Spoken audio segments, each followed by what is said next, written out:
네, 구독자 여러분 안녕하십니까? TV조선 경제부장 안영량입니다. 오늘 첫 순서로 하나금융파인드의 백승호 WM 사업단 단장님 모셨습니다. 이게 요새 단장님이 보시기에도 네, 금에 대한 관심들이 네. 높습니까? 요즘 뭐 당연히 금 관심 제일 높고 1년 동안 거의 뭐 2배 가까이 뛰었으니까 아무래도 관심이 더 많아지는 것 같습니다. 금값이 이렇게 폭등한 적이 네. 있습니까?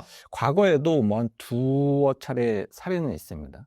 그러니까 한 70년대 후반, 80년대 초반에도 뭐 제2의 이제 오일 쇼크 이런 사태 때도 금 가격이 그때 저점 대비해서는 거의 뭐 한 4~5배 이렇게 어, 오르기도 했었고요. 그리고 2008, 9년 이런 금융위기, 리먼 브라더스 금융위기 사태에도 금 가격이 굉장히 많이 올랐었죠. 아, 그래서 지금도 뭐 그런 비슷하게 아무래도 지정학적 리스크 뭐 이런 것들이 있다 보니까 그래서 금 가격이 좀 많이 오르는 것 같습니다. 뭐 얘기를 들어보면 금융 위기 그러니까 뭔가 음, 좀 위기가 올 때마다 금값이 많이 오르네요. 네, 그렇습니다. 아, 금이 왜 대표적인 안전자산으로 꼽히는지 예. 이게 좀 궁금하더라고요. 일단은 희소성이 가장 큰 자산이기 때문에 아, 예, 예, 예. 인간이 이제 만들 수가 없는 자산이니까 더 특별하고 금은 거의 뭐 독보적으로 세월이 아무리 지나도 그 형태를 유지하는 몇 안 되는 어떤 금속 그러다 음. 보니까 좀 굉장히 좀 특별하고요. 그리고 뭐 아시다시피 채굴량에 한계가 있다 보니까 자원이 한정돼 있고 희소성이 있기 음, 때문에 네, 이걸 안전자산이라고 볼 수 있다. 뭐 네, 이렇게 그렇습니다. 금이라는 게 우리 석유처럼 뭐 그 이 지구에서 이렇게 뭔가 만들어진 물질이 아니더라고요. 네, 그래서 우주에서 이 별이 이렇게 뭔가 이 네, 폭발할 때 맞아요. 이게 흩뿌려지듯이 이렇게 음, 우주로 흩뿌려지는 물질이고 네. 그게 이제 지구가 생성될 때 이게 이제 같이 이렇게 뭉쳐지면서 네. 이게 매장돼서 네. 사실 이게 외계 물질이죠. 네, 사실 금이라는 황금색입니다. 게 네. 저도 깜짝 놀랐어요. 그래서 네. 아 그렇구나 이게 그리고 채굴량도 뭐 들어보니 2040년이면 뭐 거의 네, 이제 끝난다고 합니다. 지금이면 끝난다고 네. 하고 말씀하신 대로 희소성이 음, 있는 것 같고 네. 1940년대인가 네. 하버드대에서 네. 가속기를 돌려서 만든 적은 있지만 이게 네. 방사성 동위원소여가지고 이게 방사성에 노출돼서 네. 이게 안 된다고 해서 참, 야, 신기하구나 이런 생각이 좀 들었습니다. 네. 예. 네, 단장님. 네. 그럼 뭐 사람들 금에 대한 관심도 많고 또 금값도 지금 올랐다가 약간 좀 빠져서 지금 약간 네. 롤러코스터를 타고 있는데 지금 금 투자를 해야 될 네. 시기인가요? 타이밍을 보실 필요는 없는 것 같아요. 그냥 조금씩 조금씩 매달 혹은 뭐 매주 뭐 분기별로 한 번씩 적립식 투자를 한다라면은 뭐 지금부터 당장 시작을 하셔도 부담 없이 투자를 할 수 있다라고 아, 봅니다. 지금 금값이 이렇게 네. 뛰는 이유가 네. 뭐가 있나요?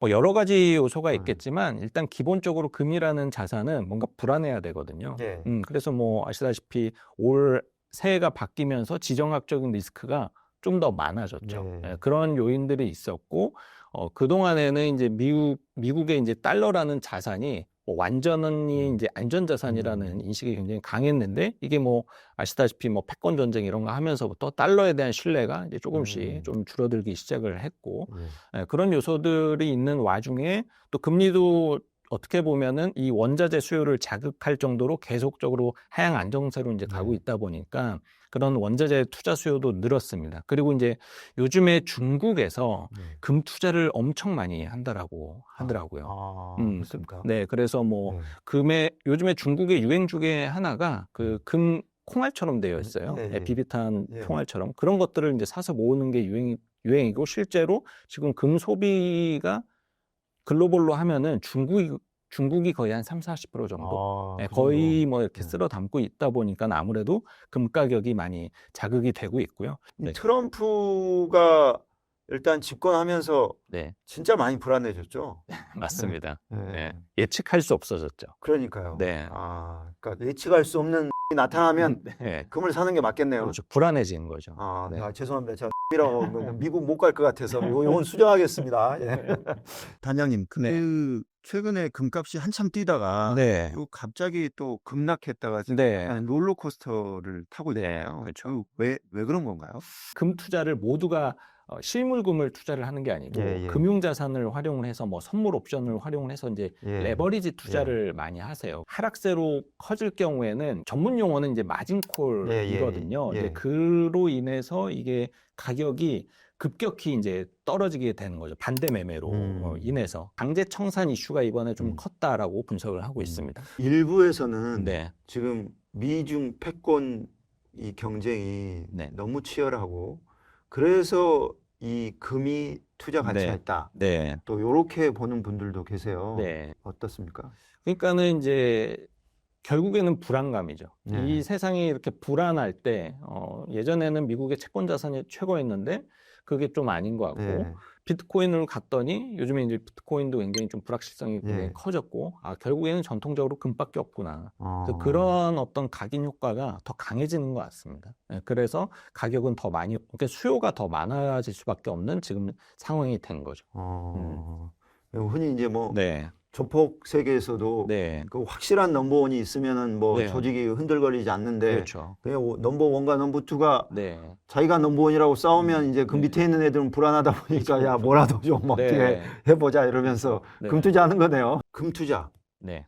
어떻게 합니까? 금 투자 방법은 네. 뭐 크게 보면은 실물 투자냐, 네. 아니면은 이제 간접 투자냐, 이제 두 가지로 이제 나뉘거든요. 실물 투자는 네. 골드바 네, 우리가 뭐 좋아하는 골드바. 네. 네. 아. 근데 뭐 이제 골드바를 사기는 굉장히 어렵고, 네. 그 하나에 뭐 1억 정도 되는 거 아니에요? 그렇죠. 요즘 거의 한 2억 정도 그래요? 됩니다. 그러니까는 이제 뭐 이렇게 콩알금 같은 게 있습니다. 네. 그러니까는 뭐 요즘은 1g 단위로도 이제 실물금을 판매를 하더라고요. 네. 네, 그래서 그런 실물 투자 방법이 가장 이제 대표적이고, 예. 이제 두 번째는 이제 ETF와 같은 금융 상품을 활용을 하는 방법이 예. 이제 하나 있고요. 예. 마지막은 이제 한국거래소에서 예. 이제 어떻게 보면 전자 거래, 그러니까 온라인 거래로 이제 금을 이제 살 수가 있습니다. 저 그거 하고 있습니다. 그거 하고 예, 계세요? 예, 예. 제가 1g 사놨습니다.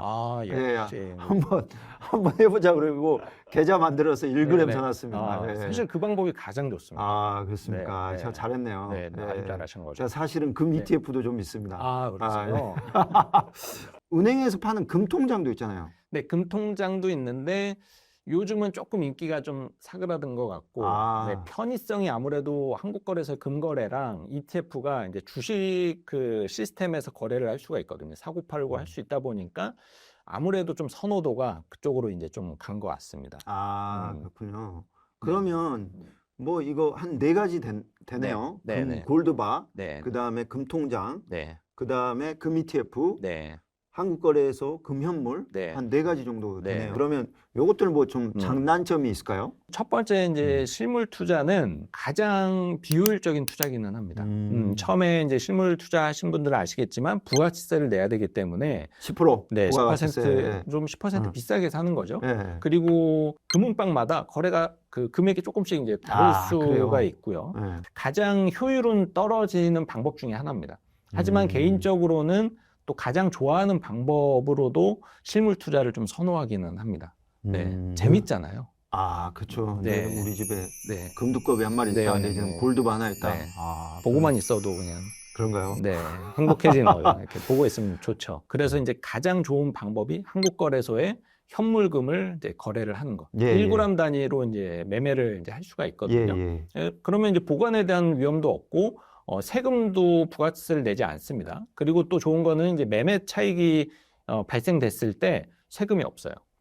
그래요? 네, 비과세이기 몰랐네요. 때문에 예. 네, 세금 부담 하나도 없이 부가치세 그리고 매매 차익에 대한 세금 하나도 없이 투자를 할 수 있는 방법이라서 가장 좋은 방법이다라고 생각을 합니다. 가장 효과적이고 효율적인 네, 방법이다. 근데 이제 네. 요즘은 금가격이 너무 많이 올라서 1g당 거의 한 25만 원 이렇게 투자를 해야 되기 때문에 사회 초년생분들에게는 좀 부담스러울 수는 있죠. 예, 그렇겠네요. 예. 그래서 이제 세 번째 방법이 이제 ETF와 같은 상품을 활용하는 것. 예. 그러면은 이제 몇만 원 수준으로 이제 금에 투자를 할 수가 있고 요즘에 많이 유행하는 게 ISA 계좌랑 또 연금 계좌 이런 절세 계좌에서 ETF 투자를 많이 하시는데 이런 절세 계좌에서는 금을 담을 수 있는 방법이 이런 ETF를 활용을 하는 방법밖에 없습니다. 예. 근데 이제 ETF와 같은 상품을 투자를 하실 때 주의하실 점은 절세 계좌가 아니고 일반 계좌에서 거래를 하시면 요 매매 차익에 대해서 배당 소득세를 내셔야 돼요. 배당 소득 때. 그럼 절세 계좌를 활용을 하는 게 가장 좋습니다. 그럼 ISA나 네. 개인연금이나 네. 퇴직연금, IRP 네. 이런 네. 계좌에서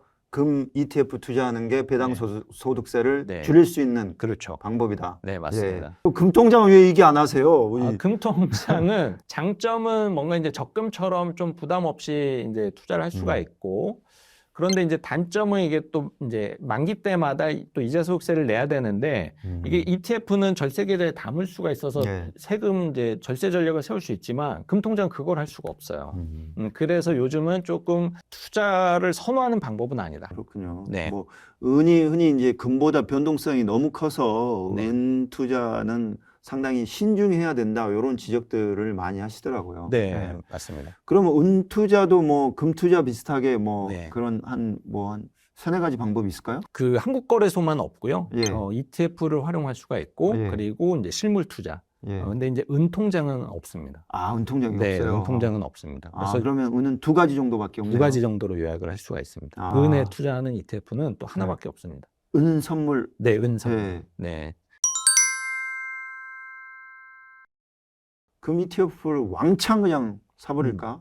자기 투자 비중의 한 30-40% 네. 해가지고 금값 오른다는데 네. 이런 식으로 하려고 하는 분들도 계실 것 같아요. 네, 네, 네. 근데 어떻게 그 포트폴리오를 어떻게 짜는 게 좋습니까?